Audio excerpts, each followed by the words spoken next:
Hello दोस्तों, स्वागत है आपको रहीम एजुकेशनल में। तो दोस्तों कैसे हैं आप लोग। पिछले वीडियो में हम लोगों ने क्लास 10 के त्रिभुज चैप्टर के बारे में इंट्रोडक्शन लिया और उसमें बहुत सारे क्या बोलते हैं कंसेप्ट को हम लोगों ने डील किया। उसमें हम लोगों ने परिमेय 6.1 क्लास 10 वाले त्रिभुज में इसके बारे में भी हम लोगों ने इंट्रोडक्शन लिया था और बहुत अच्छे से समझा भी था। तो दोस्तों क्या है कि आज इसके बारे में हम लोग समझेंगे भी और इसको हम मेथड के हिसाब से इसको सॉल्व भी करेंगे और सिद्ध भी करेंगे।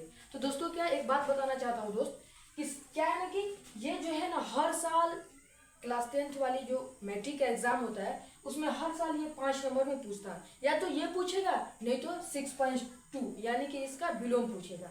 तो इसको दोस्तों हम लोग माइंड में इसकी पूरी कंसेप्ट ये पूरी जो क्वेश्चन इसको भी इस मेथड को भी आपको याद रखना है। साथ में सिद्ध करने का तरीका भी मालूम होना चाहिए, तभी आप लोगों को जाके 5 नंबर भी मिलता है। तो दोस्तों क्या है थोड़ा इसको हम समझते हैं कि यदि किसी त्रिभुज के एक भुजा के समांतर अन्य दो भुजाओं को भिन्न भिन्न बिंदुओं को प्रतिच्छेद कराने के लिए, यदि किसी त्रिभुज के एक भुजा के समांतर अन्य दो भुजाओं को भिन्न भिन्न बिंदुओं को प्रतिच्छेद कराने के लिए एक रेखा खींची जाए तो यह अन्य दो भुजाओं को एक ही अनुपात में विभाजित करता है। तो क्या दोस्तों अगर किसी त्रिभुज में एक रेखा के समांतर कोई रेखा खींची जाए तो जो एक रेखा किसी दूसरी रेखा के समांतर खींची जा रही है ना, जो दोनों भुजाओं को जाके टच करेगा ना वो एक ही अनुपात में होगा। तो दोस्तों अगर इसको हम फिगर वाइज समझें तो बहुत अच्छे से समझ में आएगा। क्या है दोस्त कि सबसे पहले इसको हम मिटाते हैं और फिगर वाइज हम लोग समझते हैं।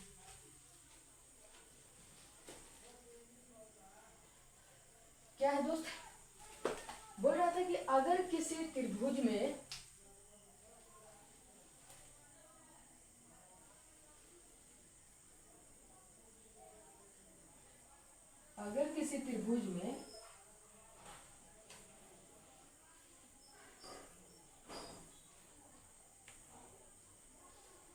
क्या दोस्त कि अगर किसी त्रिभुज में एक रेखा के समांतर, मान लीजिए कि ये ABC एक त्रिभुज है, इसमें किसी एक रेखा के समांतर अगर कोई रेखा खींची जा रही है तो क्या है कि ये जो रेखा भिन्न भिन्न बिंदुओं को प्रतिच्छेद करा रहा है ना इसको एक ही अनुपात में विभाजित करेगा। तो दोस्त क्या है कि मान लीजिए कि त्रिभुज ABC है, इसमें हमने D इसको P मत मानिएगा, D एक BC के समांतर हम लोग खींचे और जो ये दो बिंदु को प्रतिच्छेद करा ना इसी को एक ही अनुपात में ये विभाजित करेगा। तो दोस्तों इसके लिए हमको क्या करना पड़ता है कि हमको पता होना चाहिए कि क्या क्या दिया है, उसमें हम लोग रचना करते हैं, फिर प्रमाण करके उसको सिद्ध कर देते हैं। तो कोई दिक्कत नहीं, बने रहे इस वीडियो में। मान लीजिए इसमें क्या क्या हमको दिया हुआ है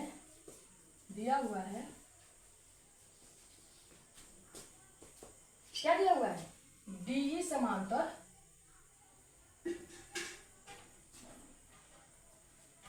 BC। ये DE समांतर BC हमको दिया है, ये मेथड में हमको दिया है। अब हमको क्या सिद्ध करना है, हमको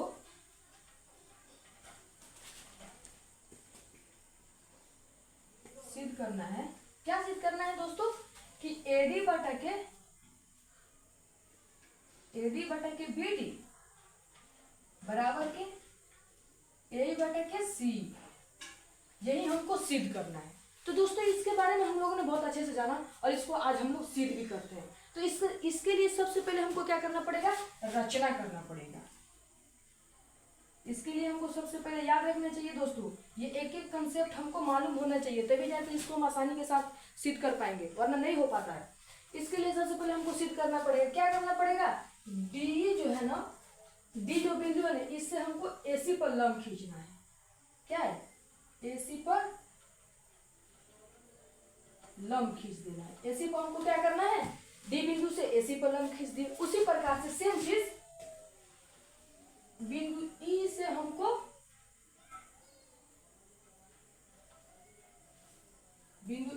क्या करना है, AB पर लंब खींच देना है। क्या किया हम लोगों ने, इसको थोड़ा सा नामकरण कर देते हैं। तो मान लीजिए इसको हम P लिए तो इसको हम Q ले लेते हैं। ठीक है दोस्तों, कोई दिक्कत नहीं, एक को P तो एक को Q ले लिए। अब दोस्तों क्या है, P नहीं लेते हैं, मान लीजिए इसको हम M ले लेते हैं, क्या दिक्कत है, इसको M ले लिए और इसको N ले लिए, कोई दिक्कत नहीं। बिंदु से हम किसी भी आधार पे हम लोग मान सकते हैं, कोई दिक्कत नहीं है। ये हमको क्या, हम लोगों ने क्या रचना किया कि DM जो है लंब है किस पर, AC पर, और क्या है कि EN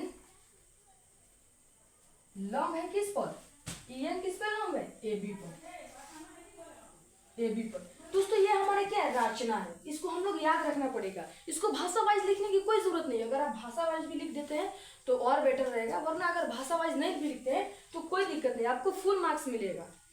उसी प्रकार से बिंदु B से E को मिला दिया और D से E को मिला दिया, रचना में लिख देंगे। रचना के अंदर हम लोग लिखेंगे कि बिंदु B से E को मिलाया,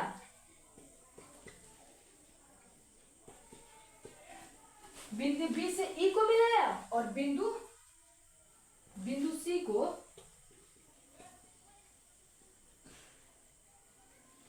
बिंदु B को, अब बिंदु C को किसको मिला दिया, D से मिला दिया, D से मिलाया, D को मिलाया। क्या दोस्तों कोई दिक्कत नहीं, हमको हम लोग को रचना कंप्लीट होता हुआ।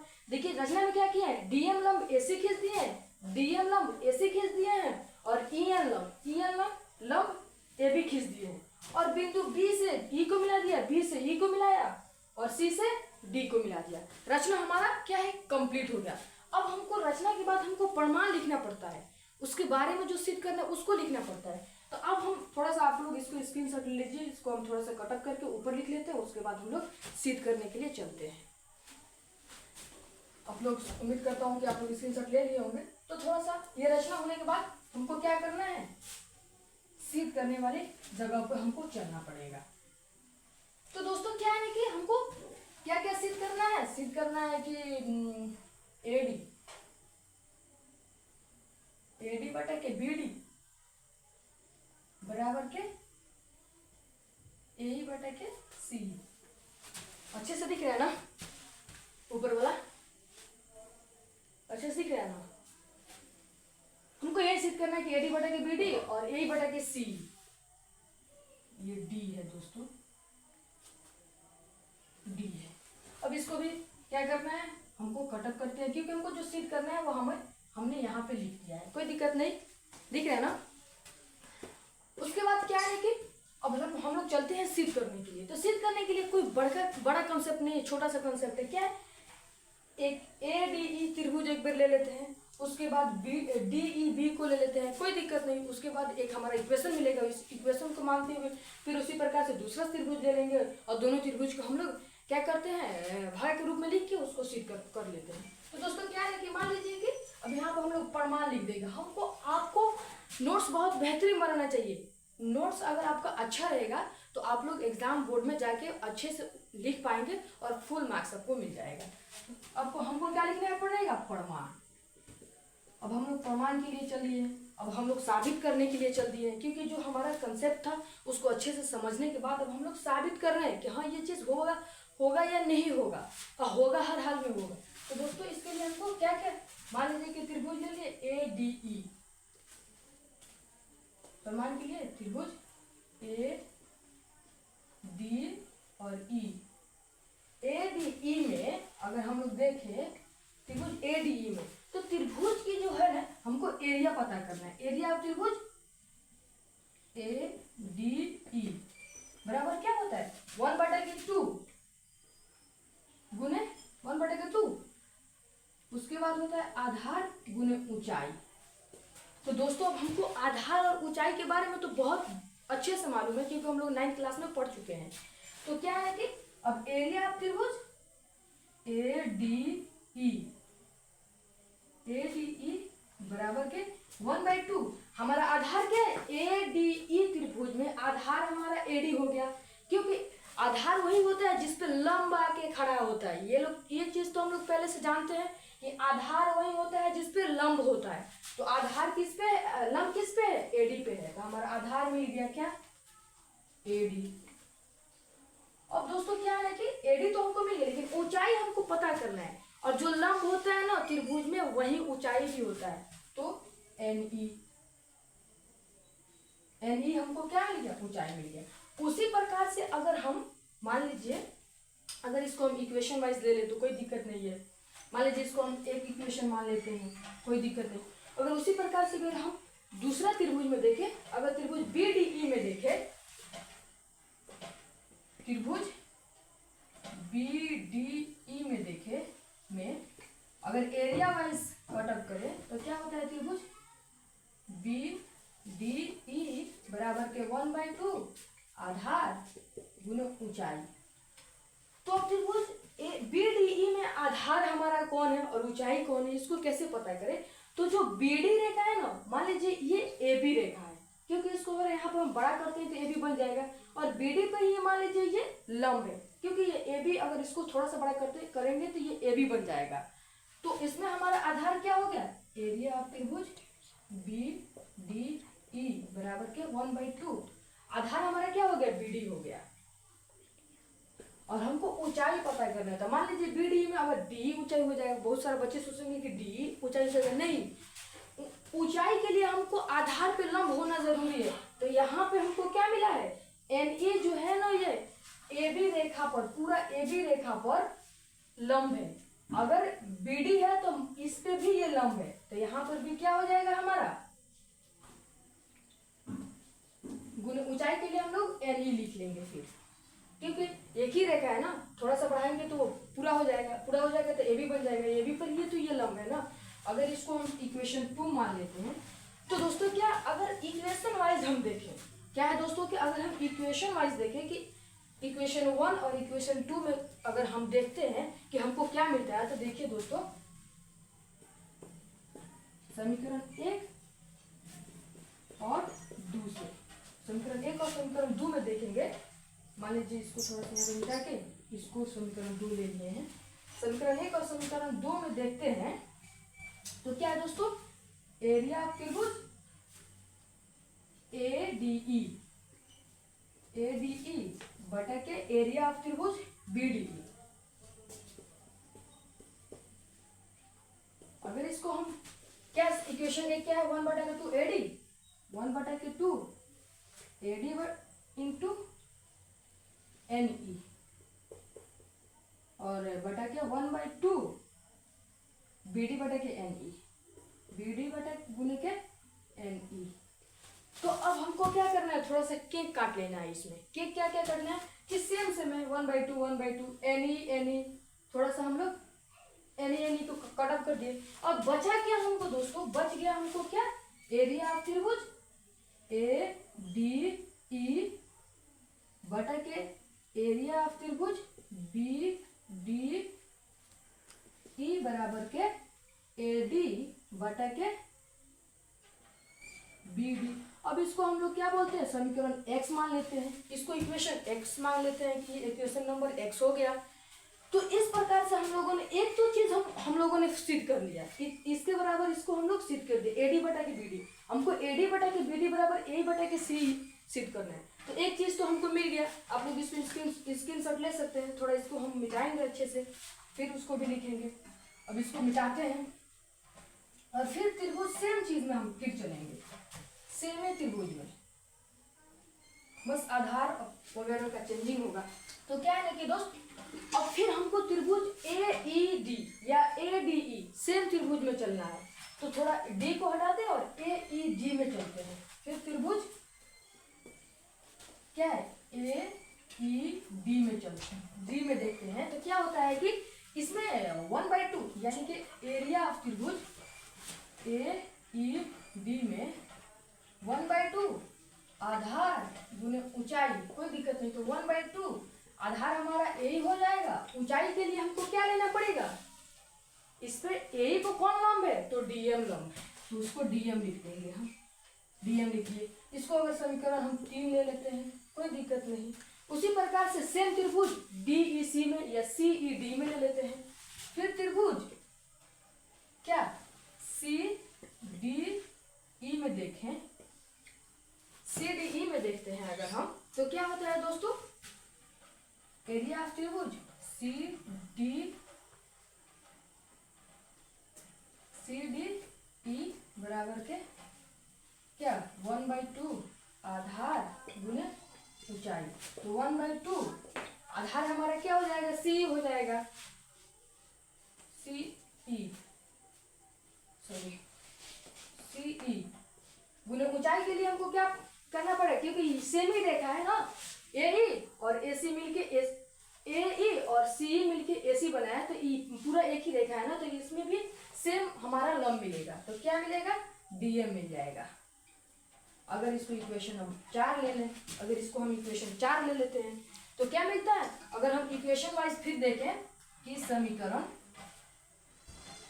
3 और 4 देखें तो क्या मिलेगा हमको, समीकरण 3 और 4 देखेंगे तो क्या मिलेगा दोस्तों, सेम यही प्रक्रिया करेंगे तो डीएम से डीएम कैंसिल आउट हो जाएगा, 1/2 कैंसिल हो जाएगा, हमको सीधा क्या मिलेगा, एरिया ऑफ त्रिभुज क्या सी और डी और ई बराबर के क्या मिल जाएगा, सी ई सी या सी बतिया वही बटा के एरिया ऑफ त्रिभुज क्या मिलेगा,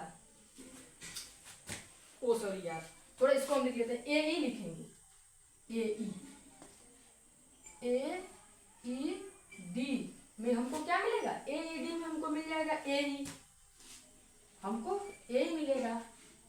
कैसे ए ही मिलेगा, क्योंकि डीएम से तो डीएम कैंसिल आउट हो जाएगा, 1/2 से 1/2 कैंसिल हो जाएगा इस प्रक्रिया से। तो डायरेक्ट अब हम लिख देते हैं, अब त्रिभुज सी डी ई में देखते हैं तो हमको इसके बटा के रूप में क्या मिल जाएगा, इस यहाँ पे ए मिला तो यहाँ पे सी हो जाएगा, क्योंकि बचेगा यही ना सी, डीएम से डीएम कैंसिल आउट, 1/2 से 1/2 कैंसिल आउट, तो ए बटा के सी। अब दोस्तों हम इसको हम समीकरण y मान लेते हैं, मान लीजिए कि ये समीकरण y हो गया हमारा। तो क्या है दोस्तों, ये तो हम लोगों ने बहुत अच्छे से समझ लिया और इसको स्क्रीनशॉट फिर ले लीजिए आप लोग। अब समीकरण x और समीकरण y के बारे में हम लोग जानेंगे और आसानी के साथ ये सॉल्व हो जाएगा। अगर अब हम थोड़ा सा इसको मिटा दें, थोड़ा मिटाएं और समीकरण x और समीकरण y के बारे में देखें, ठीक है। अब लिख लेंगे यहाँ पे, और समीकरण x और y, x और y में अगर हम देखते हैं कि क्या है तो क्या है समीकरण x और y में, एरिया ऑफ त्रिभुज AED और एरिया ऑफ त्रिभुज CD। अब यहाँ पहुंचेंगे, सबसे पहले अगर x को देखते हैं तो एरिया ऑफ त्रिभुज ADE, एरिया ऑफ त्रिभुज ADE कोई दिक्कत नहीं, और एरिया ऑफ त्रिभुज BDE। उसके बाद इसमें अगर आएंगे तो एरिया ऑफ त्रिभुज AED से दोनों में एक ही त्रिभुज, उसके बाद CDE। तो हम लोगों ने 9th क्लास में एक चीज पढ़ा था कि एक ही रेखा एक ही आधार पर बना अन्य कितना भी त्रिभुज क्षेत्रफल में बराबर होता है।